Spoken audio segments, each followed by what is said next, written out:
The national semifinals in college football are going to take place this week. And starting with the Orange Bowl Thursday between Notre Dame and Penn State. Friday sees the Cotton Bowl pitting Ohio State and Texas together. Winner will play the College Football Playoff National Championship on the 20th in Atlanta. And we've got Pate and Danny Kanell to break it all down. So we've got Orange represented, we've got Cotton represented. And we first have to talk about the bowl games. Yeah, of course. I just wanted to establish that first to make sure people were listening. In terms of Penn State, though, everybody trying to check the status of Abdul Carter, the edge rusher, left arm shoulder here. Josh, I'll start with you after a quote here from James Franklin with reporters today. Quote, "It's going to come down to how he feels and how much practice he's able to get during the week." So how likely are we going to see him play? They better see him play. As the Orange Bowl representative, I'm telling you, they better see him play. He may be the most important player in the game. It's not just can he go out there. Like as a warm body, he could be out there. Is he effective?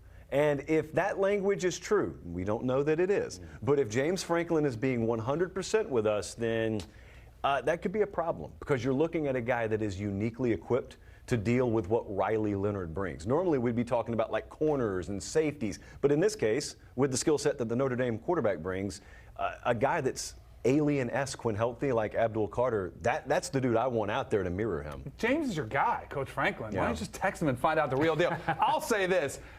I don't care if he practices one drill all week, it's all about game time. Like, how do you feel at game time? We were trying to decipher Abdul Carter's social media page because he's out there tweeting all these Star Wars, like, cryptic scenes. I think he's playing. That's just me. I think you got to do whatever it takes to go play. It's an arm.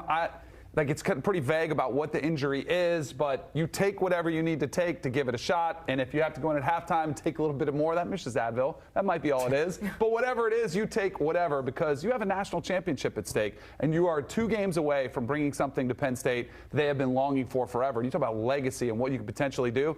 I think he's going to try to give it a go. But to your point, like, is it just a body or is he actually going to have an impact? Because he is the biggest, maybe the biggest impact player in this game on either team. That game is coming up on Thursday down in Hollywood, Miami, Florida. Did you think, Josh, you were coming down here, because that's where we are, that you were going to get warmer weather? Hey, it was 20 degrees when I left Nashville. So this feels good to you. This feels good to you. It is warmer weather. Half a foot of snow when we fly back to Nashville. Okay, yeah, that's disgusting.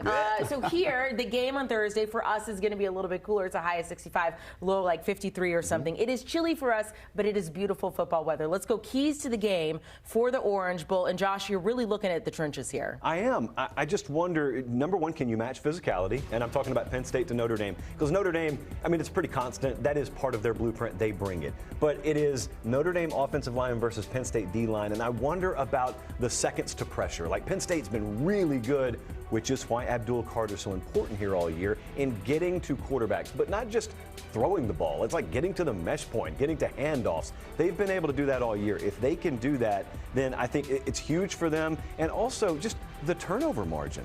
Like, can you force even? I don't even need to win it if I'm Penn State.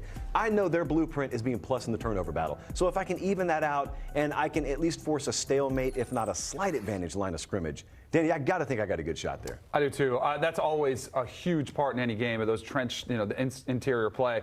I'm going to go with 2. Riley Leonard versus Penn State's defense. We were talking about Abdul Carter. The impact that front 7 has to have to take away his legs. I mean, their offense goes as Riley Leonard goes on the ground. We were talking about this earlier. He only had 90 yards passing, but it was highly efficient. He had the touchdown right before the half. And when you run that much, you get great matchups. It opens up the passing lane. Safeties start to creep up, and then you just pop one over the top, and he's outstanding at that. But if you can take away his legs and you're not worried about it, I don't think Riley Leonard can put the team on his back and throw for 250 yards and get the offense they need.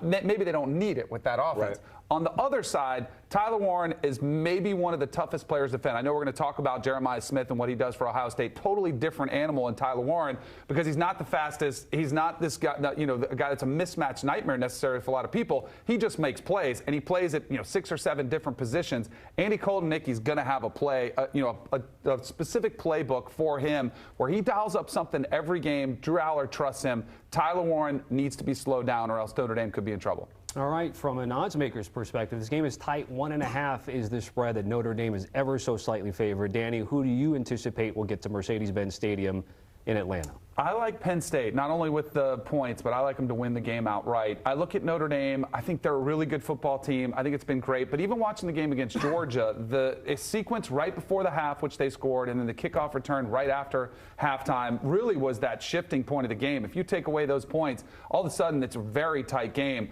Their offense, I think, sputters a little bit. I trust what Penn State does. I trust Drew Aller a little bit more. And again, I think this is, with Abdul Carter or not, I definitely feel more confident that Penn State will win with Abdul Carter. But even without him, we've seen other teams have players step up. It's not like there are a bunch of scrubs behind them. They still have a lot of 4 and 5 stars. So I like Penn State to win the game. Penn State, if you can just force a stalemate in the turnover battle, I keep thinking to myself, can Notre Dame just keep doing this every week? Can they continue to win the turnover battle every week?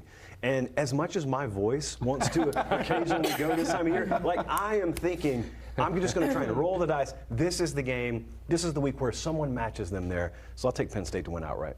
Okay. We'll let you clear your voice there. It's terrible getting some water. There you go. There you go. I know. I have a water bottle over here. I got some cough drops for you as well.